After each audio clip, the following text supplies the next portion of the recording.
नमस्कार, मैं हूं आपके साथ अंकिता पाल। वीडियो की शुरुआत करते हैं। सीएम योगी ने आपको बताते चले कि बलरामपुर एवं श्रावस्ती को विकास परियोजनाओं का तोहफा देते हुए परियोजनाओं का लोकार्पण और शिलान्यास किया है। भारत माता की, भारत माता की, वंदे वंदे वंदे। मां पाटेश्वरी की, मां पाटेश्वरी की जय श्री राम, जय जय श्री राम। योगी मोदी बटोरो जिंदाबाद जिंदाबाद। मां पाटेश्वरी राज्य विश्वविद्यालय के शिलान्यास के साथ ही बलरामपुर और श्रावस्ती की लगभग 2000 करोड़ रुपए की परियोजनाओं के आज के शिलान्यास और लोकार्पण कार्यक्रम में मंच पर उपस्थित प्रदेश सरकार में मंत्रिमंडल के मेरे वरिष्ठ सहयोगी, उच्च शिक्षा के मंत्री श्री योगेंद्र उपाध्याय जी, जनपद के प्रभारी मंत्री श्री नितिन अग्रवाल जी, उच्च शिक्षा विभाग की राज्य मंत्री श्रीमती रजनी तिवारी जी, विधान परिषद के सदस्य श्री साकेत मिश्रा जी, विधान परिषद सदस्य श्री अवधेश सिंह मंजू जी, डॉक्टर प्रज्ञा त्रिपाठी जी, पदम सिंह चौधरी जी, स्थानीय विधायक श्री पलटूराम जी, कैलाशनाथ शुक्ला जी, राम प्रताप वर्मा जी, राम फेरन पांडे जी, जिला पंचायत अध्यक्ष सुश्री आरती तिवारी जी, पूर्व विधायक शैलेश सिंह सेलो जी, भारतीय जनता पार्टी के क्षेत्रीय अध्यक्ष श्री कमलेश मिश्र जी, जिलाध्यक्ष बलरामपुर श्री प्रदीप सिंह जी, श्रावस्ती के अध्यक्ष उदय प्रकाश त्रिपाठी जी, नगर पालिका परिषद बलरामपुर के अध्यक्ष श्री धीरेन्द्र प्रताप सिंह जी, शक्तिपीठ देवीपाटन के श्री महंत श्री मिथिलेश नाथ जी, भारी संख्या में आज मां पाटेश्वरी राज्य विश्वविद्यालय के शिलान्यास के लिए आज यहां पर उपस्थित बलरामपुर और श्रावस्ती के मेरे सभी उपस्थित बहनों और भाइयों, इतनी सुबह आप सब अपना काम धाम छोड़ करके विकास की इन परियोजनाओं के लिए अपनी वर्तमान और भावी पीढ़ी के उज्जवल भविष्य के लिए यहां पर आए हैं। इस अवसर पर मैं आप सबका हृदय से अभिवादन करते हुए इन सभी परियोजनाओं के लिए मैं आपको हृदय से बधाई देता हूं। आज हम सब प्रधानमंत्री मोदी जी की प्रेरणा से, उनके मार्गदर्शन से इन आकांक्षात्मक जनपदों को विकसित जनपदों की श्रेणी में खड़ा करने की प्रतिबद्धता के साथ पिछले 5-7 वर्षों में जो कार्य हुआ है उसको एक नई ऊंचाई तक ले जाने के लिए आपके बीच में यहां पर उपस्थित हुए हैं। बहनों और भाइयों, हमारा ये बलरामपुर जनपद और श्रावस्ती जनपद का अपना गौरवशाली इतिहास रहा है। एक और मां पाटेश्वरी की कृपा, आदिशक्ति मां पाटेश्वरी की कृपा इस पूरे क्षेत्र पर बरसती है। भारत और नेपाल के लाखों श्रद्धालु प्रतिवर्ष मां पाटेश्वरी का दर्शन करने के लिए देवीपाटन तुलसीपुर में आते हैं। और दूसरी ओर जब हम श्रावस्ती की चर्चा करते हैं तो श्रावस्ती का इतिहास जुड़ता है मर्यादा पुरुषोत्तम प्रभु श्री राम के पुत्र कुश से, लव से, जिन्होंने सबसे पहले अपनी राजधानी इस श्रावस्ती में बना करके इसे एक पहचान दी थी।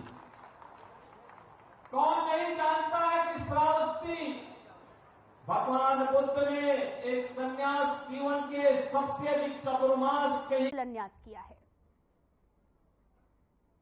को भी ऐसा सांसद मिला, इसके लिए हृदय से मैं आपको बधाई देता हूं। बहनों और भाइयों, सिद्धार्थनगर जनपद आज आकांक्षात्मक जनपद से उभर करके एक विकसित जनपद बन रहा है। आकांक्षात्मक जनपद यानी पिछड़ा चढ़ा एक खाई, इसलिए क्योंकि यहां पर बुनियादी सुविधाएं नहीं थी।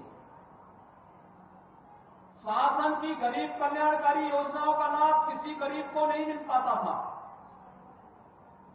शिक्षा और स्वास्थ्य में पिछड़ा था, रोजगार नहीं था, कृषि और जल संसाधन की स्थिति अत्यंत खराब थी, उद्योग धंधे ना के बराबर थे, और एक तरफ माफिया गरीब के हक को हड़पता था और दूसरी तरफ मच्छर यहां के नौजवानी को बचपन में ही निगल जाता था। इंसेफ्लाइटिस से सबसे अधिक पीड़ित कोई जनपद था, उनमें से सिद्धार्थनगर जनपद भी एक था। मैंने अपनी आंखों से पिछले 30 वर्ष के अंदर हजारों बच्चों को इंसेफ्लाइटिस की महामारी से काल कलवित होते हुए देखा है। उन बच्चों के जीवन को बचाने के लिए सड़क से संसद तक लड़ाई लड़ता था, और तब मेरे साथ भले विपक्ष में उस समय श्री जगदम्बिका पाल जी रहे होंगे, लेकिन मेरे साथ तब भी वहां मेरी आवाज के साथ आवाज मिलाने का काम करते थे। तो अब विपक्ष का एकमात्र सांसद होता था जगदम्बिका पाल। वे कांग्रेस के सांसद थे, कांग्रेस की सरकार थी, कांग्रेस की सरकार के खिलाफ मेरा प्रस्ताव था, और उस सदन में एक व्यक्ति अपनी सरकार के खिलाफ खड़ा होकर के यहां की मासूमों को बचाने के लिए उस समय खड़ा हुआ था, और बहनों भाइयों का नाम था जगदम्बिका पाल का। पूरा सदन भौगट था कि मैं तो विपक्ष में था ही, लेकिन मेरे स्वर में स्वर मिलाने का काम कोई एक सांसद कर रहा है तो वह जगदम्बिका पाल कर रहा है। और बहनों भाइयों, आज जब हम लोग आज कह सकते हैं कि सिद्धार्थनगर जनपद अब इंसेफ्लाइटिस से मुक्त हुआ, बीमारी समाप्त हुई, इसके बहुत सारे कारण हैं। हमने मच्छर भी समाप्त किया, माफिया भी समाप्त किया, और जब मच्छर और माफिया समाप्त होता है तो बीमारी भी समाप्त होती है, और बीमारू राज्य की श्रेणी से, बीमारू जनपद की श्रेणी से उभर करके, आकांक्षात्मक जनपद की श्रेणी से उभर करके आपका जनपद भी विकसित जनपदों की श्रेणी में आकर के खड़ा हो चुका है। ये विकास की योजनाओं का परिणाम है। आज यहां पे अच्छे अच्छे विद्यालय बन रहे हैं। मैं सुबह समीक्षा कर रहा था सिद्धार्थ विश्वविद्यालय का। सिद्धार्थ विश्वविद्यालय आज एक नए प्रतिमान को स्थापित कर रहा है, सरकार ने उसको पूरा पैसा दिया है। वहां अब नए नए पाठ्यक्रम प्रारंभ हो चुके हैं। अब एक नई पहचान के साथ सिद्धार्थ विश्वविद्यालय अपने आप को आगे बढ़ा रहा है। तो हर घर नल योजना, स्वच्छ भारत मिशन यहां के बच्चों की बीमारी को पूरी तरह समाप्त करके यहां के लोगों को एक नया जीवन दे रहा है। माधव बाबू के नाम पर स्थापित माधव प्रसाद त्रिपाठी मेडिकल कॉलेज सिद्धार्थनगर की एक नई पहचान बन रहा है। तो आज यहां की बेटियों को नर्सिंग की पढ़ाई के लिए दूर न जाना पड़े, इसके लिए सिद्धार्थनगर में ही नर्सिंग कॉलेज का शिलान्यास भी हम करने जा रहे हैं। अभी जो कार्यक्रम हुआ है ना, इसमें नर्सिंग कॉलेज का शिलान्यास भी आपके सिद्धार्थनगर जनपद के लिए। जिन गांवों में अब तक हर घर नल योजना से शुद्ध पेयजल नहीं पहुंचा है, उन गांवों के लिए पानी पहुंचाने के लिए, जल शुद्ध जल पहुंचाने के लिए, आरओ का पानी पहुंचाने के लिए भी हम लोग आज शिलान्यास कर रहे हैं।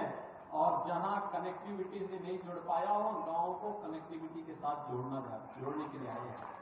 अब मुझे बताओ, होली के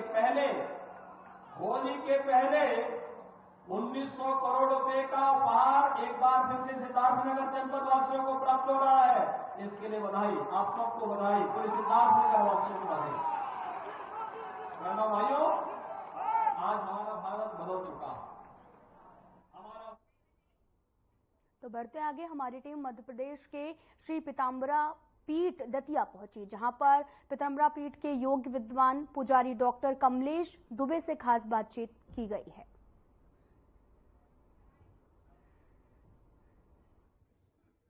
जी हाँ, मैं इस समय पीताम्बरी पीठ दतिया में हूं। मध्य प्रदेश में ये स्थान है, मंदिर है और इस देश का सबसे भरोसेमंद अगर हम बात करें वो सिद्ध पीठ है, जिसमें ना कि सिर्फ इस देश के बल्कि पूरे विश्व के लोग आते हैं।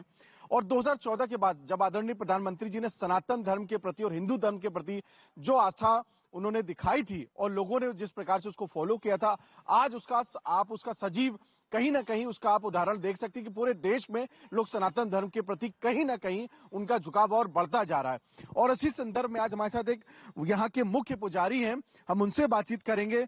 महाराज जी प्रणाम। साधना चैनल को समय देने के लिए आपका बहुत बहुत धन्यवाद। मैं देख रहा था कि इस समय लगातार लोगों की भीड़ लगी है, तांता लगा है यहाँ पे भक्तों का, लेकिन आपने साधना को समय दिया, उसके लिए बहुत बहुत आपका पुनः धन्यवाद। सनातन धर्म, मंदिर, शक्तिपीठ, ये सब इन विषयों पर हमारे दर्शक आपसे जानना चाहते हैं। मां पीताम्बरा बगलामुखी तंत्र शास्त्र में जो 10 महाविद्याएं हैं उनमें से एक हैं और यहाँ पर पूज्यपाद स्वामी जी महाराज 1929 में देश का भ्रमण करते हुए दतिया जब पधारे, उसके कुछ वर्षों बाद यानी 1935 में पीताम्बरा बगलामुखी देवी की उन्होंने स्थापना की। उस समय से लेकर के आज तक तांत्रिक पद्धति से भगवती का पूजन अर्चन होता है और राष्ट्र रक्षा के लिए पूज्यपाद स्वामी जी महाराज की ख्याति पूरे विश्व में व्याप्त है। 1962 में जब देश पर संकट आया था, उस समय स्वामी जी महाराज ने देश के कोने कोने से विज्ञ साधकों को बुला करके और यहाँ पर माँ बगलामुखी, माँ धूमावती का आवाहन कर उनका अनुष्ठान कराया था। अनुष्ठान पूर्ण होते ही देश को विजयश्री की प्राप्ति हुई थी और उस समय से लेकर के आज तक, चाहे वह कारगिल का युद्ध हो, चाहे कोरोना काल की महामारी हो, किसी भी समय जब देश पर किसी भी प्रकार का संकट आता है तो यहाँ पर हमारे पीठ के न्यास मंडल की ओर से निर्देश मिलता है। स्वामी जी महाराज ने यहाँ न्यास मंडल की स्थापना करा दी थी। उसी समय से यहाँ पर निरंतर अनुष्ठान इत्यादि होते रहते हैं। राष्ट्र रक्षा के लिए विशेष तौर पर अनुष्ठान होते हैं और वह अनुष्ठान गुप्त रूप से होते हैं। राज्य सत्ता की अधिष्ठात्री देवी हैं, इसलिए देश के कोने कोने से लोग यहाँ आते हैं, गुप्त रूप में आते हैं, आकर के चले जाते हैं। यहाँ पर माँ की कृपा सदैव सारे भक्तों पर बनी रहती है। अभी जैसे कि साधना चैनल के भाई हमारे पास आए और उन्होंने आकर के माँ से आशीर्वाद लिया, उनका पूजा अर्चना किया और आरती में सम्मिलित हुए और राष्ट्र के रक्षा के लिए, राष्ट्र की खुशहाली के लिए उन्होंने माँ से अर्जी लगाई, माँ से प्रार्थना की कि हमारा देश ऊंचाइयों पर पहुंचता रहे और देश का जो प्रतिनिधित्व कर रहे भारत के बहुत ही ऊर्जावान, तपस्वी, मेधावी, विद्वान प्रधानमंत्री जो नेतृत्व कर रहे हैं देश का, वो न केवल भारतवर्ष का अब तो संपूर्ण विश्व उनको आज नमस्कार कर रहा है। उन्होंने सनातन के लिए जो कार्य किया है, बहुत लंबे समय से प्रतीक्षा में था हमारा भारतवर्ष कि रामलला आएंगे, मंदिर वहीं बनाएंगे और तारीख नहीं बताएंगे, मगर उन्होंने मंदिर का निर्माण कराया, प्राण प्रतिष्ठा कराई और सनातन को के लिए आज निरंतर कार्य कर रहे हैं। हमें पूर्ण विश्वास है, आशा है कि पूरा विश्व माँ पीताम्बरा के चरणों में नतमस्तक होता रहेगा, राष्ट्र का कल्याण होता रहेगा। चूंकि ये यत्रास्ति भोगो नहीं तत्र मोक्षः, यत्रास्ति मोक्षो नहीं तत्र भोगः, श्री सुंदरी साधन तत्पराणाम भोगश्च मोक्षस्त करस्त एवं। जो देवता भोग देता है वह मोक्ष नहीं देता, जो मोक्ष देता है वह भोग नहीं देता। भगवती पीताम्बरा भोग भी देती हैं, मोक्ष भी देती हैं। भुक्ति मुक्ति मवाप्नोति साक्षात शिव समो भवेत। बहुत धन्यवाद, समय बहुत कम है, माँ की अर्चना करने के लिए जा रहा हूँ। जय माई की। जय माई की। और ये हमारे साथ महाराज जी, तो आपको हम बताना चाहते हैं, आप अगर अपने घरों पे, अगर हमारे टीवी सेट्स पे इस कार्यक्रम को देख रहे हैं तो आपने सिर्फ इस पीठ के बारे में सुना होगा, लेकिन अगर उसको आप महसूस करना चाहते हैं और उसके फल स्वरूप आप अपने जीवन में परिवर्तन चाहते हैं तो एक बार अपना समय निकाल के जरूर आए। और ये पूज्य गुरु जी हैं, अगर आप इनके संपर्क में आते हैं, आप इनका अगर आपको आशीर्वाद मिलता है, निश्चित रूप से आपको फल जरूर प्राप्त होगा।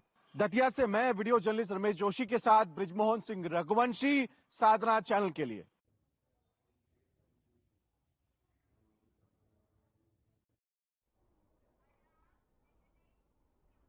तो बढ़ते हैं आगे। अखिल भारतीय प्रतिनिधि सभा नागपुर ने प्रेस कॉन्फ्रेंस की है, क्या कुछ कहा आपको सुनवाते हैं।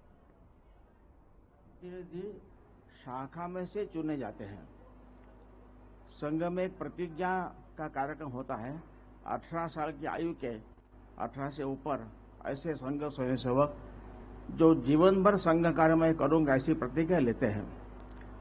ऐसे प्रतिज्ञित और कार्यशील ऐसे स्वयंसेवकों में से, ऐसे 50 स्वयंसेवकों में से एक शाखा प्रतिनिधि चुनते हैं।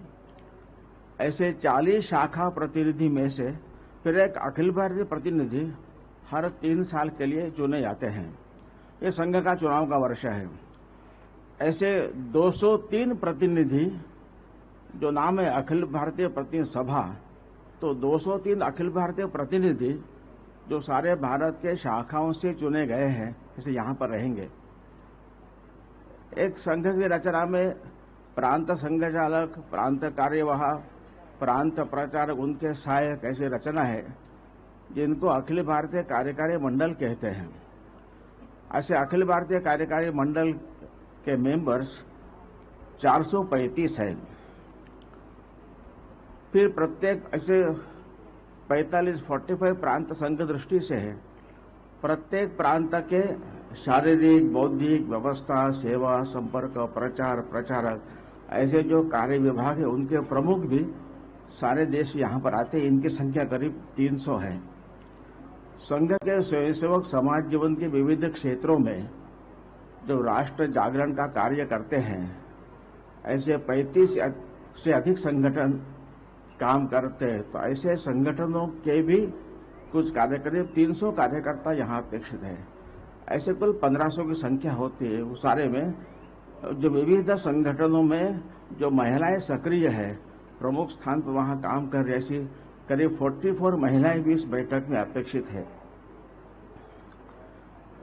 संघ कार्य की जानकारी, तो लगातार संघ कार्य 2017 के बाद लगातार बढ़ रहा है और कोरोना के बाद भी संघ की वृद्धि तुरंत पश्चात फिर चल रही है। संघ की रचना में एक 45 प्रांत होते हैं। प्रांतों के नीचे विभाग है, उसके नीचे जिला है। ऐसे कुल 922 जिला सारे भारत के हैं।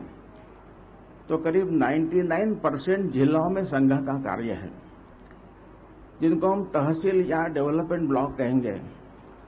ऐसे करीब 6597 6597 खंड है। इसमें भी करीब 90% खंडों तक प्रत्यक्ष संघ की शाखा है। तो संघ कार्य बढ़ रहा है, संघ का विस्तार भी बढ़ रहा है। इसलिए कुछ वर्षों से हमने उसके भी नीचे एक 12-15 गांवों का समूह उसको मंडल नाम दिया है। ऐसे 58,981 मंडल है। अभी संघ का फोकस सभी मंडलों तक अपना कार्य पहुंचे इस पर है। अभी 47% ऐसे मंडलों में संघ कार्य पहुंचा है।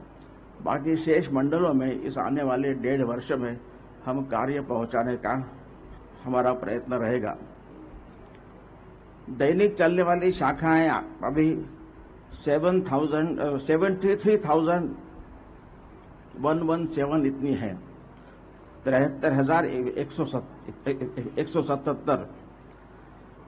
इन शाखाओं में करीब 60% शाखाएं छात्रों की, विद्यार्थियों की है और कमाने वाले व्यवसायी स्वयंसेवक शाखा करीब 40% है। 40 साल से आयु के जो प्रौढ़ स्वयंसेवक है, ऐसे प्रौढ़ों की शाखाएं 11% है। यानी यूथ संघ कार्य में काफी सक्रिय है, ये इस पर से ध्यान में आता है। शाखाओं की संख्या में भी लास्ट ईयर से करीब 4,466 शाखाएं बढ़ी है। दैनिक शाखा के अलावा एक साप्ताहिक मिलन, सप्ताह में एक बार शाखा चलती है, ऐसे साप्ताहिक मिलन भी करीब 27,717 स्थानों पर साप्ताहिक मिलन चल रहे हैं। इन साप्ताहिक मिलन संख्या में भी लास्ट ईयर से 840 की वृद्धि हुई है। आगामी चुनाव के मद्देनजर यूपी पुलिस एक्शन मोड में नजर आ रही है और इसी कड़ी में ADG zone Meerut DK Thakur ने आपको बता दें कि अर्धसैनिक और पुलिस बल के लिए बनाए गए स्थानों का जायजा लिया है। साथ ही जिले के तमाम आला अधिकारियों के साथ समीक्षा बैठक कर प्रदेश में अपराध नियंत्रण और कानून व्यवस्था को सुचारू रूप से बनाए रखने पर जोर देते हुए जरूरी दिशा निर्देश दिए हैं।